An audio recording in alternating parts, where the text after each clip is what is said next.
चलिए फ्रेंड्स, आज हम लोग एक्टिव पैसिव पढ़ने वाले हैं। देखिए फ्रेंड्स, एक्टिव पैसिव पढ़ने के लिए एक्टिव से पैसिव बनाने के लिए हमको विशेष रूप से 3 बात पर विशेष ध्यान देना होगा। बस सिर्फ 3 बात पर आप विशेष ध्यान दीजिए, आपको पूरा एक्टिव पैसिव समझ में आ जाएगा। और इस 3 बात पर ही पूरा एक्टिव पैसिव निर्भर रहेगा। अर्थात कहने का मतलब है कि अगर आप इन 3 बात को अपने दिमाग में रख लेंगे तो एक्टिव पैसिव आपको बनाना आ जाएगा। तो चलिए देखते हैं फ्रेंड्स, वह 3 बात है क्या, 3 नियम है क्या। पहला नियम है, एक्टिव वॉइस का कर्ता अर्थात सब्जेक्ट पैसिव वॉइस का कर्म अर्थात ऑब्जेक्ट बना दिया जाता है। या यह कह सकते हैं, एक्टिव वॉइस का जो कर्म ऑब्जेक्ट है पैसिव वॉइस का सब्जेक्ट बना दिया जाता है। देखिए, दोनों बात एक ही है फ्रेंड्स, केवल घुमा फिरा कर कहा गया है। अर्थात अगर हम सीधी भाषा में अगर इसको कहें तो इसको हम एक ही भाषा में देखिए कैसे कह सकते हैं। एक्टिव वॉइस का जो सब्जेक्ट होगा, इस सब्जेक्ट को पैसिव वॉइस में ऑब्जेक्ट के स्थान पर लिख देंगे और एक्टिव वॉइस का जो ऑब्जेक्ट होगा पैसिव वॉइस में सब्जेक्ट के स्थान पर लिख देंगे। बस हमको यही बात ध्यान में रखना है। ठीक फ्रेंड्स, ये तो पहली बात हो गई। दूसरी बात देखिए क्या है, और दूसरी बात है फ्रेंड्स टेंस। देखिए, यह टेंस दूसरी सबसे महत्वपूर्ण बात है।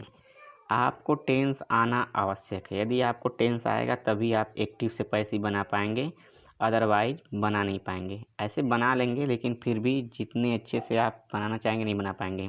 कभी कभार को देखते हैं कि बहुत लोग दावा करते हैं कि यदि आपको टेंस नहीं आ रहा है तब भी हम एक्टिव से पैसिव सिखा देंगे। ज़रूर सिखा देंगे फ्रेंड्स, हो सकता है उनकी वीडियो में ऐसा दम हो, लेकिन मैं आपको बता दूं, यदि आप किसी भी विषय को अच्छे से जानना चाहेंगे तो आपको विस्तार से उसके विषय में जानना पड़ेगा। ठीक है, 2 मिनट 4 मिनट की वीडियो में आप अच्छे से किसी भी तथ्य को समझ नहीं सकते हैं। ठीक है फ्रेंड्स, तो टेंस आपको आना अनिवार्य होगा। ये दूसरा तथ्य हो गया। और तीसरा तथ्य फ्रेंड्स क्या होता है, पैसिव वॉइस में हमेशा क्रिया के थर्ड फॉर्म का प्रयोग किया जाता है। ठीक, अर्थात कहने का मतलब एक्टिव वॉइस में क्रिया जो कुछ भी हो, पैसिव वॉइस जब भी हम बनाएंगे तो हमेशा क्रिया के थर्ड फॉर्म का प्रयोग करेंगे। ठीक है फ्रेंड्स, तो यह 3 बात आपको एकदम अच्छे से दिमाग में रखना होगा। यदि आप इसको दिमाग में अच्छे से रखेंगे तो पूरा एक्टिव पैसिव आपको आ जाएगा। ठीक है फ्रेंड्स, बाकी सभी नियम लगभग सेम फॉलो होते हैं टेंस के अकॉर्डिंग। ठीक है फ्रेंड्स, तो टेंस तो आपको अनिवार्य है, टेंस तो आपको आना चाहिए, तब तो आप अच्छे से इसको जान पाएंगे। यदि जो फ्रेंड्स टेंस नहीं पढ़े हैं तो हमारे चैनल पर टेंस अवेलेबल है, आप हमारे चैनल पर जाकर टेंस को पढ़ सकते हैं, क्योंकि बहुत ही आसान तरीके से मैं उसको पढ़ाया हूँ। उसके बाद आप एक्टिव पैसिव पढ़ें तो आपको शायद अच्छे से और समझ में आएगा। ठीक है फ्रेंड, तो चलिए स्टार्ट करते हैं इसको। देखिए फ्रेंड्स, तो हम सबसे पहले टेंस के अकॉर्डिंग पढ़ेंगे। पहला टेंस होता है प्रेजेंट इंडेफिनिट टेंस, और एक्टिव वॉइस में प्रेजेंट इंडेफिनिट टेंस हो तो पैसिव वॉइस में प्रेजेंट कंटिन्यूअस में बदल देते हैं। ठीक फ्रेंड्स, यह बात आप हमेशा ध्यान देना। ठीक, क्या बात देना हमको ध्यान, प्रेजेंट इंडेफिनिट में कोई टेंस है तो उसको प्रेजेंट कंटिन्यूअस में बदल देना है। ठीक, अर्थात दूसरी तरह से हम इसको कह सकते हैं कि एक्टिव वॉइस में डू डज दिया गया हो तो उसको पैसिव वॉइस में एज एम आर में बदल देते हैं। ठीक फ्रेंड्स, तो कभी कभार के देखिए सिंपल सेंटेंस में जो होता है फ्रेंड्स, आपका डू डज का प्रयोग नहीं होता है, तो क्रिया में यस और यस के अकॉर्डिंग हम समझ सकते हैं कि वह किस टेंस में है। ठीक, तो अगला नियम हम देखते हैं इसको, प्रेजेंट इंडेफिनिट टेंस के सिंपल सेंटेंस से हम इसको प्रारंभ करते हैं। तो मैं आपको बता दूं फ्रेंड्स कि टेंस की पहचान और टेंस की सहायक क्रिया सबसे इम्पॉर्टेंट होती है, इसीलिए मैं कह रहा हूँ कि आप उस टेंस को पढ़ लीजिए तो आप इस वीडियो में बताए गए अच्छे तरह से नियम को समझ पाएंगे। ठीक है फ्रेंड, तो देखिए सबसे पहले हम क्या देखते हैं, प्रेजेंट टेंस है। तो देखिए पहले हम पहचान, देखिए प्रेजेंट की पहचान होती है हूँ हो, अर्थात जब कहीं आपको प्रेजेंट, यदि जब कहीं आपको हूँ हो नज़र आ जाए तो समझना कि प्रेजेंट है। ठीक है, उसके बाद जब कहीं आपको क्रिया में ताती ते नज़र आ जाए, क्रिया के लास्ट अक्षर में ताती ते, तो समझना कि वह क्या है, इनडेफिनिट है। ठीक है फ्रेंड्स, ये तो होगी पहचान। ठीक फ्रेंड, तो देखिए हम बता रहे हैं आपको किस प्रकार से बनाते हैं। पहला सेंटेंस हम देखते हैं एक्टिव वॉइस का। देखिए दिया है आपका राम किताब पढ़ता है, ठीक। तो यह है प्रेजेंट के लिए, तातीत इंडिफिनिट के लिए होता है। तो प्रेजेंट इंडिफिनिट का सिंपल सेंटेंस है। तो नियम के अकॉर्डिंग अगर हम देखेंगे तो सबसे पहले कर्ता का प्रयोग, कर्ता कौन है हमारा राम, ठीक। उसके बाद तातीत जिसमें रहता है वो हमारी क्रिया होती है। तो पढ़ना की अंग्रेजी होता है रीड। अब देखिए एक वचन करता रहता है तो क्रिया में यस लगाते हैं। अगर बहुवचन करता रहता है तो क्रिया में यस और यस का प्रयोग नहीं करते हैं, ठीक है फ्रेंड्स। तो और उसके बाद क्या पढ़ता है, बुक। अब देखिए अब हम इसको पैसिव वॉइस बनाएंगे। तो देखिए हमने क्या कहा, सब्जेक्ट को ऑब्जेक्ट और ऑब्जेक्ट को सब्जेक्ट, ठीक है। तो देखिए फ्रेंड्स सबसे बड़ा इंपॉर्टेंट हमको है सब्जेक्ट की खोज करना, सब्जेक्ट की पहचान करना, ठीक है फ्रेंड। और एक बात और दिमाग में रखना फ्रेंड्स, पैसिव वॉइस हमेशा ट्रांसिटिव वर्ब है, अर्थात सकर्मक क्रिया का ही बनाया जाता है, ठीक है ना। अकर्मक क्रिया का जो है पैसिव वॉइस नहीं बनाया जाता है। अर्थात सकर्मक अकर्मक का मतलब यह होता है जिस क्रिया का कोई ऑब्जेक्ट हो, ठीक है ना। जिस क्रिया का कोई ऑब्जेक्ट है उसी का ही पैसिव वॉइस बनेगा। जिस क्रिया का ऑब्जेक्ट नहीं होता है उसका पैसिव वॉइस नहीं बनेगा, ठीक है। अब देखिए ऑब्जेक्ट की खोज कैसे करते हैं, देखिए हम आपको बता दें ऑब्जेक्ट की खोज करना। ऑब्जेक्ट अर्थात कर्म की खोज कैसे करते हैं। देखिए वाक्य में यदि क्या, किसे, किसको लगाकर प्रश्न पूछा जाए, ठीक है। ध्यान समझ लो फ्रेंड्स, यह ऑब्जेक्ट को खोजने का सबसे आसान तरीका है। यदि हम किसी सेंटेंस जो वाक्य दिया गया है एक्टिव वॉइस, यदि हम उसमें क्या लगाकर प्रश्न पूछे या किसे लगाकर प्रश्न पूछे और किसको लगाकर प्रश्न पूछे, जो उत्तर आएगा वही हमारा क्या होगा, ऑब्जेक्ट हो जाएगा, ठीक है फ्रेंड्स। तो देखो जो क्या लगाकर प्रश्न पूछेंगे तो वह आपका डायरेक्ट ऑब्जेक्ट आएगा, और किसे और किसको लगाकर प्रश्न पूछेंगे तो अधिकतर वह इनडायरेक्ट ऑब्जेक्ट आएगा। हमने क्या देखिए है राम किताब पढ़ता है, तो इसमें हम प्रश्न लगाकर पूछेंगे क्या पढ़ता है, तो उत्तर आएगा किताब पढ़ता है। क्या, किताब पढ़ता है। राम क्या पढ़ता है, राम किताब पढ़ता है। तो यह किताब जो आया यही हमारा क्या हो जाएगा फ्रेंड्स, ऑब्जेक्ट हो जाएगा, ठीक है। देखिए तो हमने क्या कहा, जैसे यहाँ पर देख सकते हैं फ्रेंड्स, दिया है सब्जेक्ट को पैसिव वॉइस का ऑब्जेक्ट बना देते हैं और ऑब्जेक्ट को पैसिव वॉइस का सब्जेक्ट बना देते हैं। और उसके बाद देखिए पैसिव वॉइस में जो ऑब्जेक्ट लिखा जाता है वह बाई के बाद लिखा जाता है, ठीक है फ्रेंड्स। उसको भी मैं नीचे आपको दिखाऊंगा। तो देखिए सबसे पहले हम क्या खोजेंगे, इसका ऑब्जेक्ट क्या मिला हमको, ऑब्जेक्ट तो हमने पकड़ लिया है, क्या है, किताब है। तो देखिए किताब को सबसे पहले लिखेंगे। देखिए इस सेंटेंस में सब्जेक्ट आपका राम है और ऑब्जेक्ट आपका बुक है। तो यह देखिए एक्टिव वॉइस में था। अब पैसिव वॉइस में यही ऑब्जेक्ट जो बुक है यहाँ आकर सब्जेक्ट बन जाएगा और यह राम ऑब्जेक्ट बन जाएगा। हमने क्या कहा कि सब्जेक्ट के स्थान पर, ठीक है फ्रेंड्स, आप देख सकते हैं सब्जेक्ट के स्थान पर ऑब्जेक्ट, यही ऑब्जेक्ट था ना, और ऑब्जेक्ट के स्थान पर सब्जेक्ट, ठीक। बाकी टेंस हमने बताया है किस प्रकार से आपको लगाना है। तो देखिए बुक, ठीक, एक वचन है तो इसके लिए देखिए हमने क्या कहा, प्रेजेंट इंडिफिनिट टेंस रहेगा तो इसको प्रेजेंट कंटिन्यूस में बदलना है। तो इसकी देखिए EJMR होती है सहायक क्रिया, किसकी, कॉन्टिन्यूअस की, ठीक है। तो यह कॉन्टिन्यूअस की सहायक क्रिया होगी। अब देखिए यहाँ पर हम आपको बता रहे हैं कि बुक एक वचन है, इसके बाद सहायक क्रिया इज। अब देखिए रीड यहाँ थर्ड फॉर्म है। और देखिए हमने क्या कहा, जब भी ऑब्जेक्ट लिखा जाएगा पैसिव वॉइस में बाई के बाद लिखा जाएगा, ठीक है फ्रेंड। तो हो जाएगा, देखिए पैसिव वॉइस बन गया आपका, book is read by Ram. अब देखिए किस प्रोनाउन को किस प्रकार चेंज किया था यहाँ पर हम दिखा सकते हैं, और वह इनडायरेक्ट प्रोनाउन भी मैं आपको बता दूंगा किस प्रकार से इनडायरेक्ट प्रोनाउन होता है। देखिए ये जितने प्रोनाउन हैं यह इन्हीं का ऑब्जेक्ट है, यही इनडायरेक्ट ऑब्जेक्ट होते हैं, ठीक है फ्रेंड्स। ये जितने भी दिए गए हैं सब इनडायरेक्ट ऑब्जेक्ट होते हैं। अब इसमें कौन कौन से होते हैं देखिए आपको बता रहे हैं हम आपको।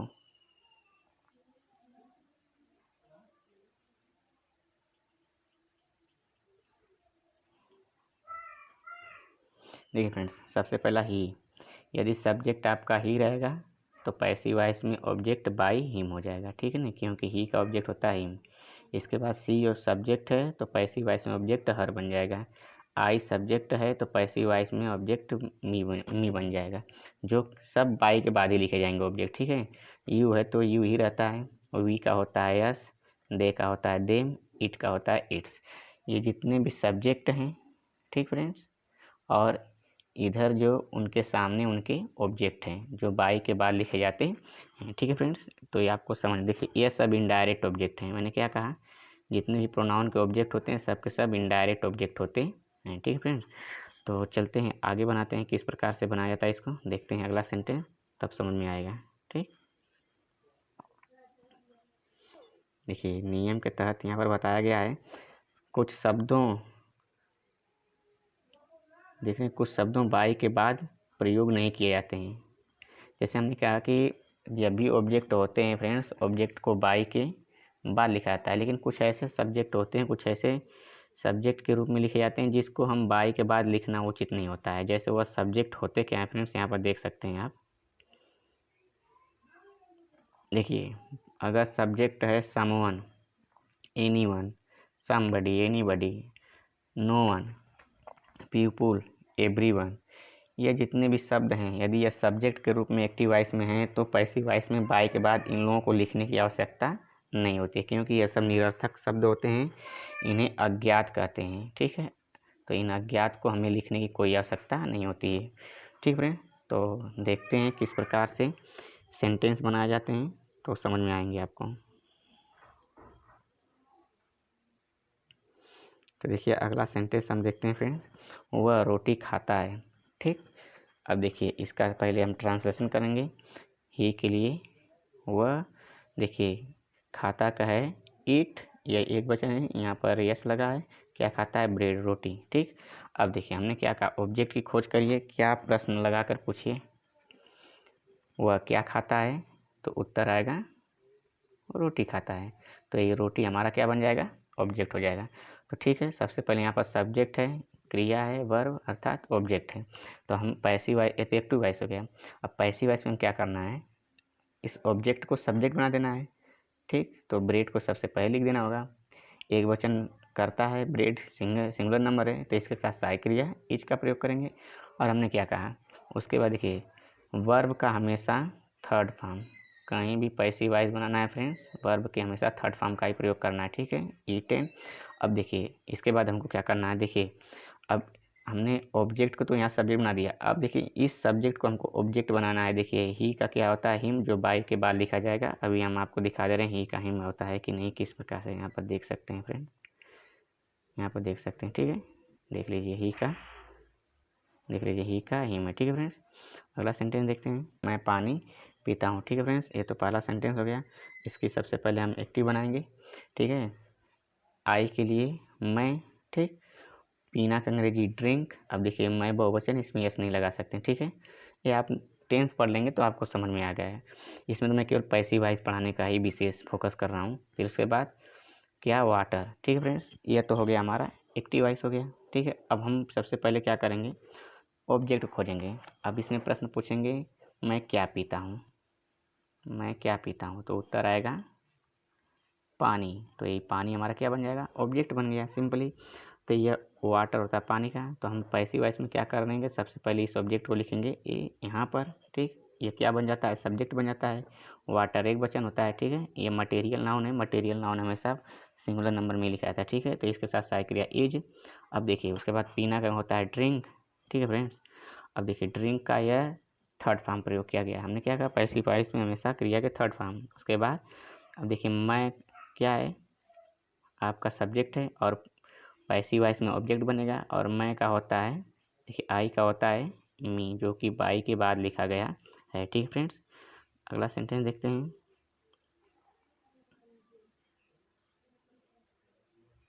देखिए दिया है वे किताबों को खरीदते हैं, ठीक है फ्रेंड्स। तो एक्टिव वॉइस इसका हम बनाएंगे। देखिए पहचान कर लेंगे, हैं वो प्रेजेंट के लिए, तातिते इंडिफिनिट के लिए, तो हो गया प्रेजेंट इंडिफिनिट।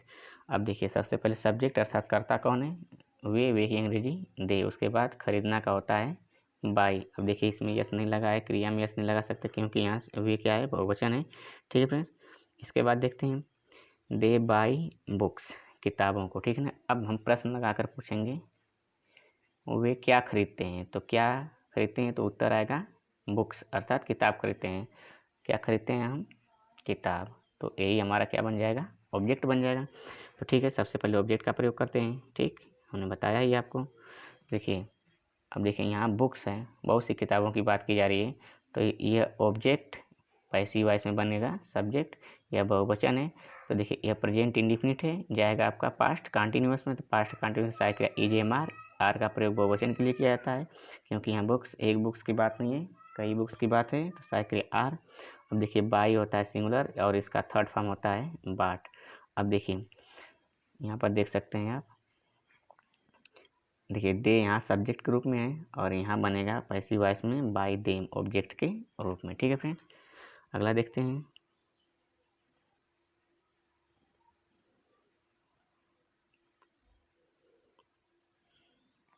देखिए फ्रेंड्स, कभी काल के ऐसा होता है जो डायरेक्ट इनडायरेक्ट दोनों ऑब्जेक्ट साथ में आ जाते हैं। तो उस परिस्थिति में हम देखिए कैसे बनाते हैं, अर्थात डायरेक्ट ऑब्जेक्ट जो अभी बताया गया था, इनडायरेक्ट जो शुरुआत में मैंने प्रोनाउन के विषय में बता रहा था, उसमें देखिए अर्थात जितने भी हमारे ही, सी, इट, आई, वी, दे के ऑब्जेक्ट होते हैं वह सब इनडायरेक्ट ऑब्जेक्ट होते हैं। और डायरेक्ट इनडायरेक्ट ऑब्जेक्ट जब दोनों साथ में आएंगे तब हम देखो किस प्रकार से बनाते हैं। ठीक है, जैसे एक्टिव वॉइस है यह। ठीक है फ्रेंड्स, धीरे धीरे आपको समझ में आ रहा है तो मैं हिंदी नहीं लिख रहा हूँ। ठीक है, तो देखिए सबसे पहले दिया है वर्मा टीच मी इंग्लिश। अब देखिए मी इंग्लिश, यह दोनों ही ऑब्जेक्ट हैं। ठीक है फ्रेंड्स, ये देखिए यह डायरेक्ट ऑब्जेक्ट है और मी क्या है, इनडायरेक्ट ऑब्जेक्ट है। और मी किसका ऑब्जेक्ट होता है, आई का। ठीक है फ्रेंड्स, तो देखिए इसको हम दो तरह से बना सकते हैं। तो दोनों तरह से बनाने का नियम देखिए क्या होता है। देखिए यह क्या है, मी ऑब्जेक्ट है किसका है फ्रेंड्स, आई का। तो इस ऑब्जेक्ट को पैसिव वॉइस में हम देखिए यहाँ पैसिव वॉइस बना रहे हैं, ये भी पैसिव वॉइस में है। तो देखिए क्या करेंगे हम, मी का सब्जेक्ट होता है आई और यह आई, देखिए यहाँ पर मी ऑब्जेक्ट है तो इसका सब्जेक्ट बनाएंगे पैसिव वॉइस में, आई हो जाएगा। ठीक, तो आई के साथ एम का प्रयोग करेंगे, क्यों, क्योंकि यह प्रेजेंट इंडिफिनिट में, यह चला जाएगा प्रेजेंट कंटिन्यूअस में, आई के साथ एम। अब देखिए क्रिया के थर्ड फॉर्म, टीच होता है फर्स्ट फॉर्म। ठीक, और इसका थर्ड फॉर्म होता है टाट। क्या पढ़ा रहा है, इंग्लिश बाई वर्मा। ठीक है ना, अर्थात बाई वर्मा क्यों है, क्योंकि यहाँ पर वर्मा सब्जेक्ट है और पैसिव वॉइस में यहाँ जाकर ऑब्जेक्ट बन गया है। ठीक है फ्रेंड, अब तो एक नियम इसको इस तरह बना सकते हैं और इसी को हम इस तरह भी बना सकते हैं। ठीक है, देखिए क्या फ़र्क होता है। ये तो हमने जो है कि इनडायरेक्ट ऑब्जेक्ट का प्रयोग करके किया। अब डायरेक्ट ऑब्जेक्ट, देखिए वर्मा क्या पढ़ाते हैं, क्या लगा कर प्रश्न पूछेंगे हम, वर्मा क्या पढ़ाते हैं, तो उत्तर आएगा इंग्लिश। ठीक है, तो इंग्लिश को हम क्या, यहाँ पर ऑब्जेक्ट है और पैसिव वॉइस में यहाँ बनाएंगे इसको सब्जेक्ट इंग्लिश। ठीक, ये देखिए सिंगुलर नंबर है तो इसके साथ सहायक क्रिया इज, टाट आपका रहेगा इसके लिए, टीच के लिए, क्योंकि पैसिव वॉइस में हमेशा थर्ड फॉर्म पर प्रयोग होता है। और देखिए जब हम इनडायरेक्ट ऑब्जेक्ट को लिखेंगे तो टू के बाद लिखेंगे, यही बस इतना अंतर है। आप देख सकते हैं यहाँ पर जब भी इनडायरेक्ट ऑब्जेक्ट पैसिव वॉइस में लिखा जाएगा वह टू के बाद लिखा जाएगा, बाई वर्मा, जैसा कि यहाँ लिखा गया था वैसा ही यहाँ पर। ठीक है फ्रेंड, तो उम्मीद कर रहे हैं आपको समझ में आ रहा होगा कि जब डायरेक्ट इनडायरेक्ट ऑब्जेक्ट दोनों सेंटेंस में दिया गया हो तो किस प्रकार बनाते हैं। यानी हम इनडायरेक्ट ऑब्जेक्ट को मानेंगे तो इस प्रकार से बनाएंगे और डायरेक्ट ऑब्जेक्ट को यदि हम मानेंगे तो इस प्रकार बनाएंगे। ठीक है, आगे देखते हैं फ्रेंड्स। उसी तरह एक सेंटेंस और मैं आपको दिखा दे रहा हूँ, सी गिव्स हिम फूड, ये आपका एक्टिव वॉइस है। ठीक है, अब देखिए पैसिव वॉइस बनाएंगे तो सबसे पहले देखिए हिम क्या है, इनडायरेक्ट ऑब्जेक्ट, फूड क्या है, डायरेक्ट। तो पहले हम किसके माध्यम से बनाएंगे, फूड के माध्यम से। तो सी गिव्स हिम फूड, वह उसे देती है भोजन, फूड मतलब भोजन। तो हम प्रश्न पूछेंगे क्या देती है, वह उसे क्या देती है, तो उत्तर आएगा फ्रेंड्स भोजन। क्या आएगा उत्तर, भोजन। और भोजन का उत्तर इंग्लिश होता है फूड, जैसा कि यहाँ लिखा गया। ठीक है, तो ये हमारा ऑब्जेक्ट हो गया, ऑब्जेक्ट की पहचान हमने कर लिया। अब इस ऑब्जेक्ट को हमको क्या करना है फ्रेंड्स, इस ऑब्जेक्ट को हमको क्या करना है, सबसे पहले सब्जेक्ट के रूप में पहले लिखेंगे। ठीक, तो फूड एक वचन होता है सिंगुलर नंबर, तो इसके साथ सहायक क्रिया इज। अब देखिए यहाँ पर क्रिया का थर्ड फॉर्म गिव होता है फर्स्ट और गिवन होता है थर्ड। ठीक है ना, अब देखिए यहाँ पर हमने क्या कहा है, इनडायरेक्ट ऑब्जेक्ट को जब भी लिखेंगे टू के बाद लिखेंगे। यहाँ पर हिम क्या इनडायरेक्ट है तो टू के बाद लिखा गया है बाई हर। अब देखिए सी का होता है यहाँ पर हर, सी आपका सब्जेक्ट है, पैसिव वॉइस में इसका सब्जेक्ट को ऑब्जेक्ट बना दिया गया है हर। ठीक है फ्रेंड्स। अब देखिए ये तो हो गया फूड को जब हमने माना क्या ऑब्जेक्ट माना, अब हम हिम को ऑब्जेक्ट मानेंगे। एक्चुअली में हिम ऑब्जेक्ट है ही किसका है, ही का है। ठीक है। अब यहाँ पर ऑब्जेक्ट है तो इसको हम क्या कर, ऑब्जेक्ट को क्या करते हैं सब्जेक्ट बनाते हैं, जैसा कि यहाँ हो गया ही। ठीक है। और एक वचन है, सिंगुलर नंबर है तो सहायक क्रिया इज, और गिव का होता है थर्ड फॉर्म गिविंग, क्या फूड भोजन बाई हर, जैसा कि इसमें प्रयोग किया गया है। ठीक है फ्रेंड्स। चलिए फ्रेंड्स अब हम नेगेटिव सेंटेंस के विषय में पढ़ेंगे। प्रेजेंट इंडेफिनिट का नेगेटिव सेंटेंस, इसमें क्या चेंजेस होगा, केवल सेंटेंस में नहीं शब्द आएगा अर्थात नॉट। ठीक। और प्रेजेंट इंडेफिनिट टेंस के नेगेटिव सेंटेंस में सहायक क्रिया का प्रयोग, प्रेजेंट इंडेफिनिट टेंस के नेगेटिव सेंटेंस में सहायक क्रिया का भी प्रयोग किया जाता है। और प्रेजेंट इंडेफिनिट की सहायक क्रिया क्या होती है, डू और डज, क्योंकि मैं आपको शुरुआत में ही बता दिया था डू डज को EJMR में बदलना होता है। ठीक है फ्रेंड।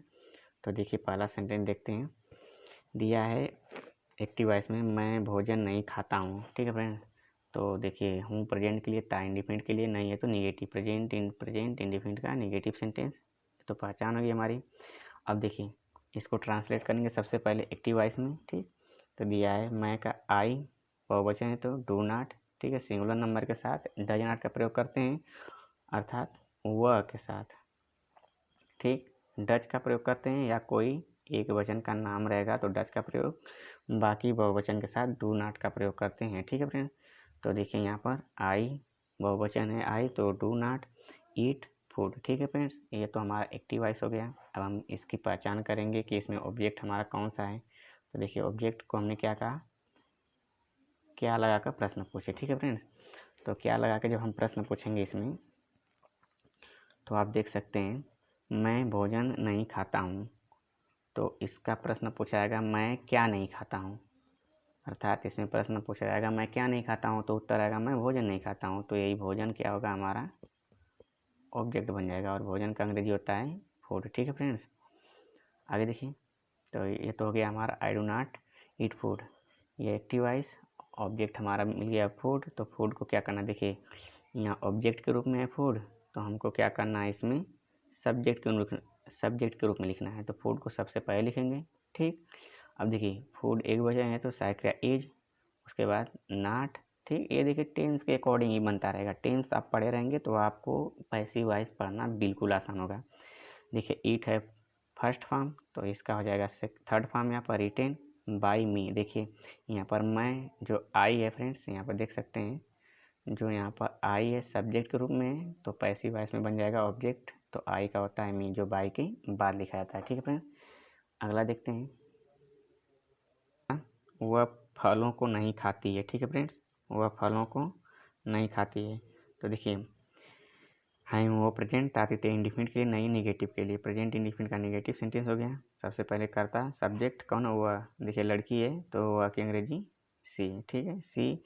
अब देखिए सी एक वचन है तो यहाँ पर डज नॉट का प्रयोग किया गया। ठीक है फ्रेंड्स। यह शॉर्ट फॉर्म है, एक वचन रहेगा तो डज नॉट। ठीक। हमने यह भी कहा कि वह रहेगा तो डज नॉट। ठीक है। तो वह है तो डज नॉट ईट फ्रूट्स, फलों को। ठीक है।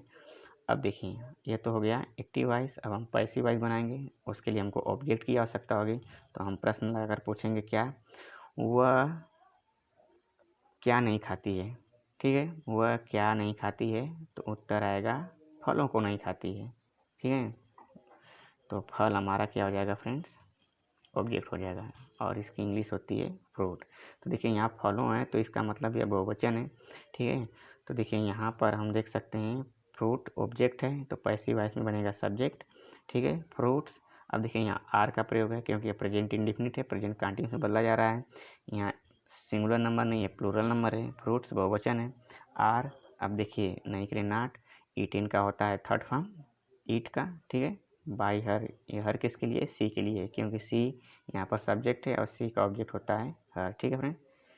तो इस तरह से हो गया आपका fruits are not eaten by her. ठीक है फ्रेंड्स। अगला देखते हैं, अब हम इसका इंट्रोगेटिव सेंटेंस देखेंगे। ठीक है। हमने प्रेजेंट इंडिफिनिट का सिंपल पढ़ा, नेगेटिव पढ़ा, अब इंट्रोगेटिव पढ़ेंगे, ठीक है। तो इंट्रोगेटिव भी आपका दो तरह से होता है, यदि वाक्य क्या से प्रारंभ होता है, एक वह होता है और एक प्रश्नवाचक शब्द किसी वाक्य के बीच में हो, वह नियम होता है। तो लेकिन देखिए टेंस के नियम के आधार पर ही चलेगा। टेंस का नियम यदि आप जानते हैं तो इसको भी आप अच्छे से बना लेंगे, ठीक है फ्रेंड्स। तो देखिए सबसे पहला सेंटेंस, क्या वह क्रिकेट खेलती है। अब देखिए फ्रेंड्स, क्या वह क्रिकेट खेलती है प्रेजेंट के लिए, तारित इंडिफिनिट के लिए, क्या है तो इंट्रोगेटिव, यानी प्रेजेंट इंडिफिनिट का इंट्रोगेटिव हो गया। इसको बनाएंगे सबसे पहले एक्टिव वॉइस में। देखिए यदि क्या से प्रारंभ कोई सेंटेंस तो उस टेंस की पहचान करिए और सहायक क्रिया को सबसे पहले लिखिए। तो इस टेंस की सहायक क्रिया क्या होती है, डू डज, और डू डज का प्रयोग किसके होता है, अनुसार, सब्जेक्ट के अनुसार, अर्थात एक वचन है, ठीक, वह एक वचन है अर्थात सी। तो इसके साथ सहायक क्रिया क्या की जगह पर क्या लिखेंगे, क्या की अंग्रेजी किससे बनाएंगे, सहायक क्रिया से, डज, ठीक है फ्रेंड्स। उसके बाद देखिए स्वयं करता, ठीक, जो सी है वह, ठीक। उसके बाद खेलना का अंग्रेजी प्ले, क्या खेल रहा है, क्रिकेट, ठीक है फ्रेंड्स। ये तो हमारा एक्टिव वॉइस बन गया। अब देखिए क्रिकेट खेलती है तो ये हमारा ऑब्जेक्ट हो जाएगा। देखिए हमने क्या कहा कि जब कहीं आप प्रश्न लगाकर पूछेंगे क्या से, जो क्या लगाकर प्रश्न पूछने का फार्मूला होता है इंट्रोगेटिव सेंटेंस में यह कार्य नहीं करेगा, ठीक है ना। इस बात पर आप विशेष देना, और सिंपल नेगेटिव में कार्य करेगा।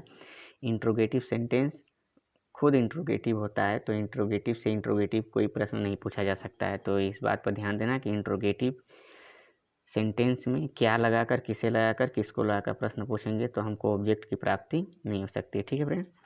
तो देखिए इसका यही फार्मूला है कि किसी भी क्रिया के बाद जो लगा रहेगा वही आपका ऑब्जेक्ट रहेगा, ठीक है ना। इतना तो आपको ध्यान देना ही पड़ेगा, ठीक है फ्रेंड्स।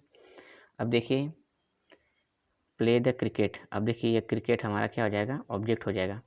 और इस ऑब्जेक्ट को हमको सबसे पहले सब्जेक्ट में लिखना है, ठीक है ना, सब्जेक्ट के रूप में। तो यहाँ देखिए, तो यहाँ पर द क्रिकेट यहाँ पर देख सकते हैं लिखा गया है, लेकिन देखिए क्या के नियम से बनाया गया है।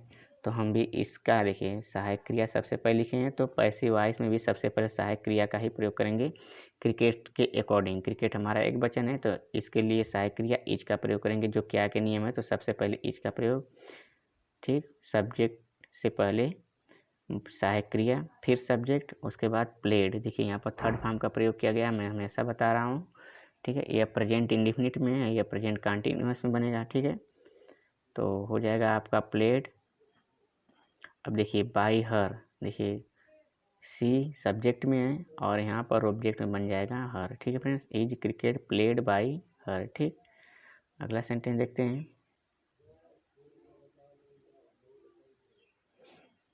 अगला सेंटेंस देखते हैं फ्रेंड्स, क्या वह गाने गाती है, पहचान कर लीजिए, है प्रेजेंट के लिए, तातित इंडिफिनिट के लिए क्या है तो इंट्रोगेटिव है, ठीक है फ्रेंड्स।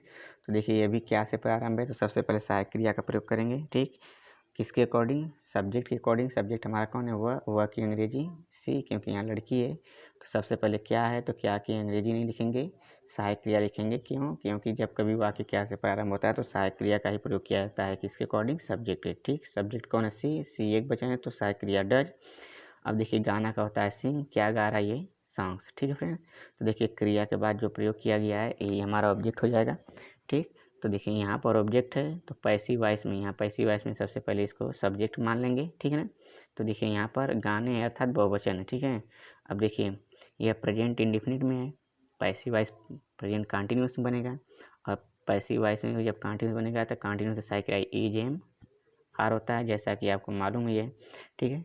तो देखिए यहाँ पर आर का प्रयोग सबसे पहले लिखेंगे, क्यों, क्योंकि क्या से प्रारंभ है, सहायक क्रिया यहाँ पर सबसे पहले, तो आप भी पैसिव वॉइस में भी सहायक क्रिया का ही प्रयोग करेंगे, ठीक है, आर। अब देखिए सॉन्ग्स सब्जेक्ट के रूप में, क्योंकि यहाँ ऑब्जेक्ट यहाँ सब्जेक्ट है। अब देखिए गाना का होता है सिंग, यहाँ सेकंड फॉर्म, अरे फर्स्ट फॉर्म है, यहाँ पर थर्ड फॉर्म है, क्योंकि पैसिव वॉइस में हमेशा थर्ड फॉर्म का प्रयोग। और सी को यहाँ बाई के बाद हर लिखा गया है, ठीक है फ्रेंड्स। तो हो जाएगा आपका, बन जाए। अब देखिए यह इंट्रोगेटिव का दूसरा नियम है, जो प्रश्नवाचक शब्द वाक्य के बीच में है, जैसे यहाँ पर देख सकते हैं कब, ठीक है। तो सेंटेंस देखते हैं सबसे पहले, तुम अंग्रेजी कब पढ़ते हो, ठीक है। तो देखिए इसमें हो गया प्रेजेंट के लिए, ते हो गया इंडिफिनिट के लिए, कब आपका इंट्रोगेटिव, प्रेजेंट इंडिफिनिट का इंट्रोगेटिव हो गया। तो हमने क्या कहा, जब कभी प्रश्नवाचक शब्द किसी सेंटेंस में वाक्य के बीच में होता है तो वो प्रश्नवाचक शब्द को सबसे पहले लिखिए, ठीक। उसके बाद सहायक क्रिया, उसके बाद कर्ता है। तो प्रश्नवाचक शब्द कब है, तो कब की अंग्रेजी होता है व्हेन, जो सबसे पहले लिखा जाएगा। क्यों? क्योंकि प्रश्नवाचक शब्द वाक्य के बीच में होता है, सबसे पहले लिखते हैं। उसके बाद देखिए डू का प्रयोग सहायक क्रिया का, किसके अकॉर्डिंग, तुम के अकॉर्डिंग। तुम क्या है, बहुवचन है। ठीक। उसके बाद देखिए पढ़ना का अंग्रेजी होता है रीड, क्या पढ़ रहा है, इंग्लिश। ठीक है फ्रेंड्स। तो देखिए ये तो हमारा एक्टिव वॉइस बन गया। अब देखिए अब पैसिव वॉइस बनाएंगे तो सबसे पहले ऑब्जेक्ट खोजेंगे। देखिए वर्ब हमारा रीड है, वर्ब के बाद ऑब्जेक्ट, ठीक है ना। तो देखिए इंग्लिश है, तो इंग्लिश यहाँ ऑब्जेक्ट के रूप में है, तो पैसिव वॉइस में यहाँ सब्जेक्ट के रूप में आएगा। लेकिन बिल्कुल नियम आपका वही टेंस का ही लगेगा, ठीक है ना। इस बात पर ध्यान देना आप, ठीक है। व्हेन का प्रयोग इसमें एक्टिव में है, तो व्हेन का प्रयोग आप पैसिव वॉइस में भी करेंगे, ठीक है। इसके बाद तुरंत सहायक क्रिया है, तो आप भी सहायक क्रिया का ही प्रयोग करेंगे। बस फर्क रहेगा कि यहाँ इंडिफिनिट की सहायक क्रिया, यहाँ कंटिन्यूअस की सहायक क्रिया है। ठीक। अब देखिए यहाँ सब्जेक्ट के स्थान पर ऑब्जेक्ट हो गया है। ठीक। यह इंग्लिश ऑब्जेक्ट हो गया है। रीड यहाँ थर्ड फॉर्म है। अब देखिए अब यहाँ पर इस ऑब्जेक्ट के सिधाई पर हम सब्जेक्ट यहाँ लिख रहे हैं, जो बाई के बाद लिखा जाएगा। यू का ऑब्जेक्ट यू ही होता है, ठीक है फ्रेंड्स। तो यहाँ पर देख सकते हैं when is English read by you. अगला सेंटेंस देखते हैं फ्रेंड्स। वे पक्षियों को क्यों पकड़ते हैं, ठीक है फ्रेंड्स। अब इसका सबसे पहले हम पहचान करते हैं। देखिए इसकी पहचान होगी है हूँ वो प्रेजेंट के लिए, तारीख इंडिफिनिट के लिए, क्यों है तो इंट्रोगेटिव। अब देखिए फ्रेंड्स यह आपका इंट्रोगेटिव शब्द कहाँ है, सेंटेंस के बीच में है। तो सबसे पहले इस प्रश्नवाचक शब्द को लिखेंगे। और इसका देखिए प्रश्नवाचक शब्द क्यों है, क्यों की अंग्रेजी वाई। ठीक। अब उसके बाद तुरंत सहायक क्रिया डू का प्रयोग किसके अकॉर्डिंग, वे के अकॉर्डिंग। वे आपका क्या है, प्लूरल है, बहुवचन है। वे का अंग्रेजी होता है दे। उसके बाद पकड़ना का होता है कैच बर्ड्स, पक्षियों को, ठीक है फ्रेंड्स। तो ये तो हो गया हमारा इसका इंग्लिश ट्रांसलेशन। अब देखिए ये इंग्लिश ट्रांसलेशन हो गया, अर्थात एक्टिव वॉइस हो गया। अब इसका पैसिव वॉइस बनाएंगे। तो देखिए हमको कुछ नहीं करना है, वाई के स्थान पर वाई ही रहना देना है। ठीक। उसके बाद सहायक क्रिया के स्थान पर सहायक क्रिया। बस देखिए हमको सबसे पहले देखना है कि इसका ऑब्जेक्ट कौन सा बन रहा है। देखिए कैच ये हमारा वर्ब है, और वर्ब के तुरंत बाद बर्ड्स। ठीक।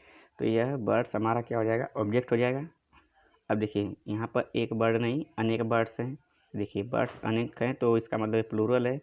तो यहाँ ऑब्जेक्ट है एक्टिव वॉइस में, तो देखिए पैसिव वॉइस में यहाँ सब्जेक्ट बना दिया गया है इस सब्जेक्ट के सीध पर। और यह प्लूरल है, इसलिए यहाँ पर इसके अकॉर्डिंग सहायक क्रिया आर का प्रयोग किया गया है। अब देखिए कैच होता है फर्स्ट फॉर्म, और इसका थर्ड फॉर्म होता है काट, जो कि पैसिव वॉइस में हमेशा थर्ड फॉर्म का प्रयोग होता है, बाय दे। अब देखिए यहाँ पर आप देख सकते हैं, देखिए दे आपका यहाँ सब्जेक्ट है, पैसिव वॉइस में यहाँ ऑब्जेक्ट हो गया है, जो बाय के बाद लिखा गया है। ठीक फ्रेंड्स। इसके आगे देखते हैं अगला सेंटेंस। देखिए इम्पॉर्टेंट, ये कुछ ऐसे आपके इंट्रोगेटिव शब्द होते हैं, जैसे हु, हुम, वाट, इंट्रोगेटिव प्रोनाउन के अंतर्गत ये आते हैं। देखिए अगर हु इंट्रोगेटिव शब्द है, तो देखिए हु को बाय हुम में बदलते हैं, जो सबसे पहले लिखा जाएगा। हुम को टू हुम में बदलते हैं, और वाट को विथ वाट में बदलते हैं। ठीक है फ्रेंड्स। तो इसमें से एक का मैं यहाँ पर बता दे रहा हूँ आपको, बाकी अलग वीडियो में बताऊँगा। ठीक है। तो इसमें से मैं आपको हु के बारे में बता दे रहा हूँ। ठीक है फ्रेंड्स। तो देखिए हु स्पीक्स इंग्लिश। अब देखिए फ्रेंड्स यहाँ पर आप देख सकते हैं हु का प्रयोग किया गया है सबसे पहले। हालांकि ये है इंट्रोगेटिव, लेकिन हम इसको सिंपल के अकॉर्डिंग बनाएंगे। ठीक है फ्रेंड्स। क्योंकि हु को हम क्या करते हैं, एक वचन का सब्जेक्ट मानकर चलते हैं। ठीक है। यहाँ हम इंट्रोगेटिव के अकॉर्डिंग नहीं, सिंपल के अकॉर्डिंग बनाएंगे, क्योंकि हु ऐसा प्रश्नवाचक शब्द है जो आपका सब्जेक्ट के रूप में भी कार्य करता है, वो भी सिंगुलर सब्जेक्ट। ठीक है ना। तो देखिए हु सबसे पहले सब्जेक्ट, उसके बाद देखिए बोलना का स्पीकिंग होता है। ठीक है ना। इसका अर्थ होगा आपका कौन अंग्रेजी बोलता है। ठीक है फ्रेंड्स। तो देखिए स्पीक से यहाँ पर यस लगा है, क्यों, क्योंकि क्रिया में यस और यस लगता है कब, जब कर्ता एक वचन होता है सिंपल सेंटेंस में, तब। तो हमने क्या कहा, यह सिंपल सेंटेंस के अकॉर्डिंग ही बनेगा। ठीक है ना, इन्हें कि हम इंट्रोगेटिव के अकॉर्डिंग बनाएंगे। तो देख सकते हैं यहाँ पर आप हु स्पीक्स इंग्लिश। ठीक है। तो देखिए ये हमारा वर्ब के तुरंत बाद ऑब्जेक्ट। ठीक है। अब देखिए तो हमने क्या कहा, हु को हमको किस में बदलना होता है, बाई हुम में, जैसा कि यहाँ देख सकते हैं बदला गया है। ठीक। उसके बाद देखिए ये प्रेजेंट इंडिफिनिट में है, तो प्रेजेंट कंटिन्यूस में बदलेगा। इसकी सहायक क्रिया होती है इज। उसके बाद तुरंत देखिए सहायक क्रिया के तुरंत बाद हमको ऑब्जेक्ट लिखना है, जो है इंग्लिश, और उसके बाद क्रिया का थर्ड फॉर्म स्पोकन। ठीक है फ्रेंड्स। तो उम्मीद कर रहे हैं आपको यह वीडियो समझ में आ रहा होगा। यदि आप चैनल पर नए हैं तो चैनल को सब्सक्राइब करें, क्योंकि इस पर आपको English, Hindi, math, TET, super TET, जितने भी सरकारी लेवल के एग्ज़ाम होते हैं सभी को यहाँ पर तैयारी कराई जाती है। ठीक है फ्रेंड्स, इसके बाद मैं सेकंड पार्ट के वीडियो में आपको एक्टिव पैसिव बताऊँगा। ठीक है फ्रेंड्स, तब तक के लिए धन्यवाद।